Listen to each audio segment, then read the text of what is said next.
যেহেতু পুতুল নাচের ঘরানার উপরে ঠাকুরটা তৈরি হয়েছে, সেই পুতুল নাচ সেইভাবেই ঠাকুরের সাজ দেওয়া হয়েছে। এখানে মা দুর্গার পুতুলের মতোই রাখা হয়েছে, কিন্তু মায়ের মুখটা রয়েছে সেই মা রূপী মুখ, এবং অসুর এখানে শুয়ে রয়েছে দেখতে পাচ্ছ।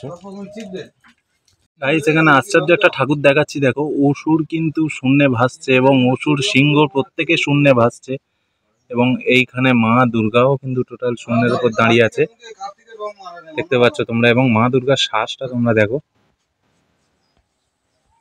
কার্তিকের দেখাই, কার্তিকও কিন্তু শূন্যে দাঁড়িয়ে আছে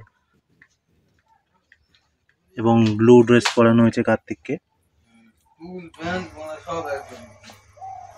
এবং মাথায় পাগড়ি লাল, খুবই সুন্দর লাগছে ওই জন্য দেখতে।